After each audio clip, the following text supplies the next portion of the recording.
ಜೀವನ ಅಂದರೆ ಏನು? ಎಣಿಸೋದೇನು, ಗುಣಿಸೋದೇನು? Life is not just addition and multiplication. ಬರೀ ಇದ ಏನು? ಜೀವನ ಅಂದರೆ ಪ್ರವಾಹ. ಅಲ್ಲೇ ಹೇಳ್ತಾನೆ, ಕಾಮನಾರಹಿತಂ ಅವಿಚ್ಛಿನ್ನಂ. ಮುಂದಿಂದಿದು ಪ್ರತಿಕ್ಷಣ ವರ್ಧಮಾನಂ, ಹಂಗೆ ಬೆಳೀತಾ ಇರಬೇಕು. ಅವಿಚ್ಛಿನ್ನ, ಕೊನೆಗೆ ಹೇಳೋದು ಅವಿಚ್ಛಿನ್ನ, ಸೂಕ್ಷ್ಮತರ ಅನುಭವ ರೂಪ, ಅದು ಭಕ್ತಿ ಅದ. ಅವಿಚ್ಛಿನ್ನ ಅಂದರೆ ಹರಿತಾ ಹರಿತಾ ಹರಿತಾ ಹರಿತಾ ಇರ್ತದೆ, ಎಲ್ಲೂ ಅದು ನಿಲ್ಲೋದಿಲ್ಲ, ಅವಿಚ್ಛಿನ್ನ ಆಗ್ತಾ ಇರ್ತದೆ. ಒಂದು ಹೊಳೆ ಹರಿದಂಗೆ. ಏನು ಮಹಾಬಳೇಶ್ವರದಾಗ ಒಂದು ಹೊಳೆ ಹೋಗಿ ನೋಡ್ರಿ ನೀವು, ಕೃಷ್ಣಾ ನದಿ ಶುರುವಾಗ್ತದೆ ಅಲ್ಲಿ ಮಹಾಬಳೇಶ್ವರದ ಗುಡ್ಡದಾಗ. ಎಷ್ಟದ ಅದನ್ನು ನೀವು ಕುಡಿದು ಬಿಡ್ಬೋದು, ಅಷ್ಟೇ ಅದ. ಅಲ್ಲಿರೋದೇ ಒಂದು ಬೊಗಸು ಸಣ್ಣಾಗಿ ನೀರು ಬರ್ತಿರ್ತದೆ. ಒಬ್ಬ ಮನುಷ್ಯ ಕುಡಿದು ಜಗತ್ತಿಗೆ ತನ್ನ ಚರಿತ್ರ ಬರೆಸಿಬಿಡ್ಬೋದು. ನಾ ಕೃಷ್ಣಾ ನದಿಯನ್ನು ಕುಡಿದು ಬಿಟ್ಟೆ, ಸುಳ್ಳೇನು ಕುಡ್ದಾನೆ. ಆದರೆ ಕೃಷ್ಣ ನಿಂತಿಲ್ಲ, ಬೊಗಸಿ ಕೃಷ್ಣ ಅಲ್ಲ, ಹರಿತಿರ್ತದೆ, ಹರಿವು ಕೃಷ್ಣ. ಅಲ್ಲಿಂದ ಏನು ಶುರು ಮಾಡ್ತದೆ, ಎಲ್ಲರೇ ನಿಲ್ತದೇನು?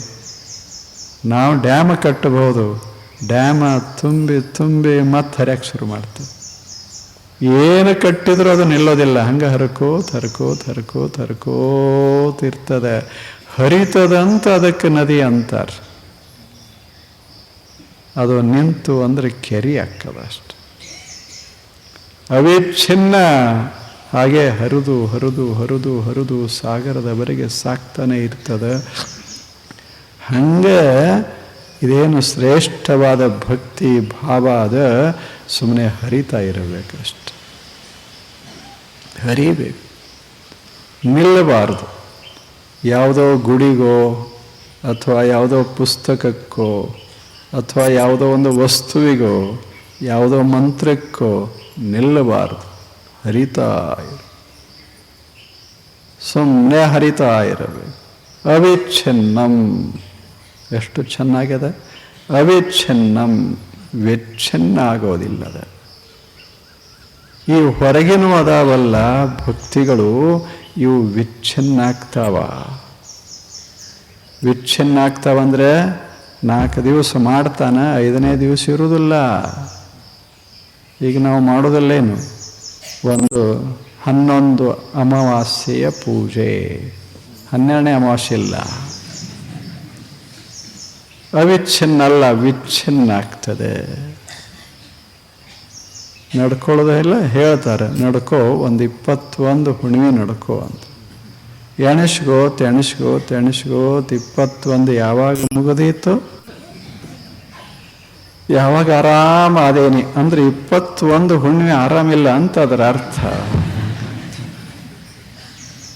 ಎಷ್ಟು ವಿಚಿತ್ರ ನಮ್ಮ ಜೀವನೆಲ್ಲ. ಬರೇ ಹೀಗೆ ಭಕ್ತಿ ಮಾಡ್ತೇವೆ ಇಲ್ಲಂತಲ್ಲ, ಆದರೆ ನಮ್ಮ ಭಕ್ತಿ ಸ್ವಲ್ಪ ಅದೇನೋ ಅಂತಾರಲ್ಲ, ಸಾಂದರ್ಭಿಕ ಭಕ್ತಿ. ಅದು ಒಮ್ಮೊಮ್ಮೆ ಇರ್ತದೆ, ಒಮ್ಮೊಮ್ಮೆ ಕಡಿಮೆ ಆಗ್ತದೆ, ಒಮ್ಮೊಮ್ಮೆ ಹೆಚ್ಚಾಗ್ತದೆ, ಒಮ್ಮೊಮ್ಮೆ ಇರುವುದೇ. ಹಾಗೆ ಇದು ವಿಚ್ಛಿನ್ನವಾಗ್ತಾ ಇರ್ತದೆ. ಯಾಕೆ? ನಮ್ಮ ಭಕ್ತಿ ಇನ್ನೂ ಮ್ಯಾಲೇರಿಲ್ಲ, ನಮ್ಮ ಭಕ್ತಿ ವಿಕಸಿತ ಆಗಿಲ್ಲ, ನಮ್ಮದು ಇನ್ನೂ ಮೈ ಉಂಡಿಲ್ಲ. ಹೌದಲ್ಲ? ಈಗ 4 ಹನಿ ಮೈ ಮೇಲೆ ಬಿದ್ದು ಅಂದರೆ ನಾವೇನು ಮಾಡ್ತೇವೆ? ಛತ್ರಿ ಇದ್ರೆ ಛತ್ರಿ ತೆಗಿತೇವೆ. ನಮಗೆ 1 ಹನಿ ಮೈ ಮ್ಯಾಗ ಬೀಳಬಾರ್ದು ಅನ್ನಿಸ್ತಿರ್ತದೆ. ಸಮೀಪ ಮನೆ ಇದ್ದರೆ ಮನೆಗೆ ಓಡಿ ಹೋಗ್ತೇವೆ. ಆದರೆ ಒಬ್ಬ ಹುಡುಗ ತೋಸ್ಕೊಂಡ ಬಿಟ್ಟಿರ್ತಾನೆ, ಅವ ಎಲ್ಲಿ ಮನೆಗೆ ಹೋಗಬೇಕು, ಛತ್ರಿ ಹಿಡಿಬೇಕು ಅನಿಸೋದಿಲ್ಲ, ಅವನಿಗೆ ಆ ಬೈಕೆ ಇರೋದಿಲ್ಲ. ಯಾಕೆ? ಮಸ್ತಾಗಿ ತೋರಿಸ್ಕೊಂಡಿರ್ತಾನೆ. ಇಲ್ಲೇನು ನೀವೆಲ್ಲ ತೋರಿಸ್ಕೊಂಡವ್ರೆ, ಮುಪ್ಪಿನವರು. ಈಗಿನ ಹುಡುಗರು ತೋರಿಸ್ಕೊಳ್ಳೋದಲ್ಲ, ಹಿಂದಿನವರು ತೋರಿಸ್ಕೊಳ್ಳೋ. ಅವರೆಲ್ಲ ಹಿಂಗೆ ರಸ್ತಾದಾಗ ಆಡಿದವರೇ. ಮಳೆ ಬಂತು ಅಂದರೆ ಒಂದು ಹುಡುಗ ಒಳಗಿರ್ತಿದ್ದಿಲ್ಲ, ಹೊರಗೆ ಬರ್ತಿದ್ದು. ಈಗ ಮಳೆ ಬಂತು ಅಂದರೆ ಒಬ್ಬ ಹೊರಗಿರೋದಿಲ್ಲ, ಎಲ್ಲ ಒಳಗೆ ಇರ್ತದೆ. ಅದಕ್ಕೆ ಮಳೆ ಇವರಿಗೆ ಬೇಡಾಗ್ಯದ ಕಾಣಿಸ್ತದ.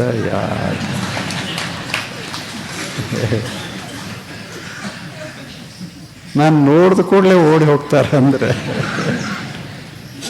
ಹೇಗಿರ್ಬೇಕು? ತೋರಿಸ್ಕೋಬೇಕು ಮನುಷ್ಯ. ಮೈ ಮೇಲೆ ಒಂದು 4 ಹನಿ ಹಿಂಗೆ ಬೀಳ್ತಿರ್ಬೇಕು. ಆವಾಗ ಜೀವನ ಸಮೃದ್ಧವಾಗ್ತದೆ. ಅದು ಹೆಂಗೆ ತೋರಿಸ್ಕೊಂಡು ಹುಡುಗ ಎಲ್ಲರೇ ಹೋಗಬೇಕು ಮಾಡಬೇಕಂತ ಇರೋದಿಲ್ಲ. ಅವ ಮಳೆ ಬೀಳ್ತಾ ಇರಬೇಕು, ನಾನು ಮಳೆಗೆ ನಿಂತಿರಬೇಕು ಅನ್ನಿಸ್ತದೆ. ವಿಚ್ಛಿನ್ನ ಆಗೋದಿಲ್ಲ. ನಮ್ಮದು ಛತ್ರಿ ಮನಿ ವಿಚ್ಛಿನ್ನ ಮಾಡ್ತಾವೆ. ಹಾಗಿರಬೇಕು ಮನುಷ್ಯ ಆರಾಮ್. ಒಮ್ಮೇನು ಆಯಿತೋ ಅದು ಸುಮ್ಮನೆ ಹರಿತಾ ಹರಿತಾ ಹರಿತಾ ಹರಿತಾ ಹೊರಟಿರಬೇಕು. ಯಾವ ಮೂರ್ತಿ ಮಹತ್ವದ್ದಲ್ಲ, ಭಕ್ತಿ ಮಹತ್ವದ್ದಲ್ಲ. ಯಾವ ದೇವರು ಪ್ರಶ್ನೆ ಅಲ್ಲ, ಭಕ್ತಿ. ಯಾವ ಹೂವಾದರೆ ಏನಾಯಿತು? ಎಲ್ಲ ಹೂಗಳು ಸುಂದರವೇ. ಫ್ಲವರ್ಸ್ ಆರ್ ಫ್ಲವರ್ಸ್ ಅಲ್ಲವೇನು ಹೇಳಿ? ಹಾಗೆ ದೇವರೇನು ದೇವರು ಅಷ್ಟೇ. ನಾವು ಎಷ್ಟು ಭಾಗ ಮಾಡೀವಿ ಅದರಾಗ. ಒಳಗಿನ ದೇವರು ಹೊರಗಿನ ದೇವರು, ಎಷ್ಟು ಮಜಾ. ಒಳಗಿನ ದೇವರು ಹೊರಗೆ ಹೋಗಬೇಕು, ಹೊರಗಿನ ದೇವರು ಒಳಗೆ ಬರಬೇಕು. ಹಾಡ. ಅಲ್ಲಿಂದ ದೂರದ ದೇವರು, ಸಮೀಪದ ದೇವರು, ನಮ್ಮ ಮನೆ ದೇವರು, ಅವ್ರ ಮನೆ ದೇವರು. ಏನು ಮಜಾ ಮಜಾ ಮಜಾ ಮಾಡಿದೆ. ನಮ್ಮ ಭಕ್ತಿ ಅದಕ್ಕೆ ಖಂಡಿತ ಖಂಡಿತ ವಿಚ್ಛಿನ್ನ ಆಗ್ತಾ ಇರ್ತದೆ. ನಮ್ಮ ಪ್ರೇಮ, ಪರಮ ಪ್ರೇಮ, ದೈವ ಪ್ರೇಮ ವಿಚ್ಛಿನ್ನವಾಗ್ತಾ ಇರ್ತದೆ. ಆದರೆ ಆದದಲ್ಲ, ದಿವ್ಯ ಪ್ರೇಮ ವಿಚ್ಛಿನ್ನ ಆಗೋದಿಲ್ಲ. ವಸ್ತು ಯಾವುದಿದ್ರೇನು ಆ ಪ್ರೇಮ ವಿಚ್ಛಿನ್ನ ಆಗೋದಿಲ್ಲ. ಆ ಬಳಿಕ ಮುಂದೆ ಹೇಳ್ತಾನೆ, ಸೂಕ್ಷ್ಮತರಂ. ಅದು ಬಹಳ ಸೂಕ್ಷ್ಮದ. ಸ್ಥೂಲ ಪ್ರೇಮ ಬೇರೆ, ಸೂಕ್ಷ್ಮ ಪ್ರೇಮ ಬೇರೆ.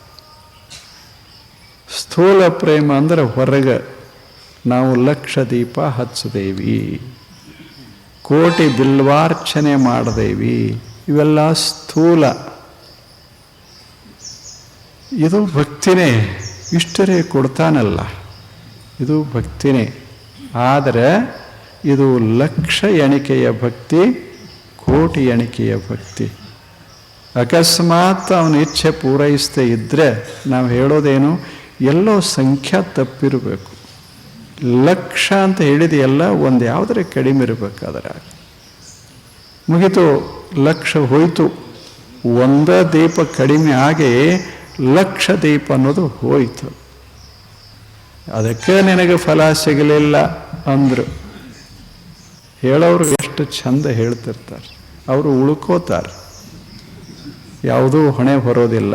ಸ್ವಲ್ಪ ಸೂಕ್ಷ್ಮವಾಗಿ ಹೇಳಿರ್ತಾರೆ. ನೋಡು, ನೀನು ಇಂಥ ತಾರೀಖ, ಇಂಥ ಸಮಯ, ಇಷ್ಟು ಸೆಕೆಂದಿಗೆ ನೀನು ಇದನ್ನು ಮಾಡಬೇಕು. ಸ್ವಲ್ಪ ಹೆಚ್ಚು ಕಡಿಮೆ ಆದರೆ ಅದು ಫಲ ಕೊಡೋದಿಲ್ಲ. ಮತ್ತು ಹೆಚ್ಚು ಕಡಿಮೆ ಆಗೇ ಆಗ್ತದೆ, ಅದು ಫಲ ಕೊಡೋದೇ ಇಲ್ಲ. ಎಷ್ಟು ಚಂದದ. ಇದಕ್ಕೆ ಸ್ಥೂಲ ಭಕ್ತಿ ಅಂತ ಕರೀತಾರೆ. ಇದು ಸ್ಥೂಲ, ಕಣ್ಣಿಗೆ ಕಾಣುವಂಥದ್ದು. ಹೂವಿಡೋದು, ಹಣ್ಣಿಡೋದು, ಹಣ ಇಡೋದು, ಎಲ್ಲ ಇಡೋದು, ಇದು ಸ್ಥೂಲ. ಇಲ್ಲಿಯೂ ಅದ, ಇಲ್ಲಿಯೂ ಭಕ್ತಿ ಅದ. ಆದರೆ ಅಂಥದ್ದಿದು ಎದ್ದು ಕಾಣಿಸ್ತದ ಹೊರಗೆ. ಬಹಳ ವೈಭವದ ಪೂಜೆನೂ ನಡೀತಾವ, ಸಾಮಾನ್ಯ ಪೂಜೆನೂ ನಡೀತಾವ.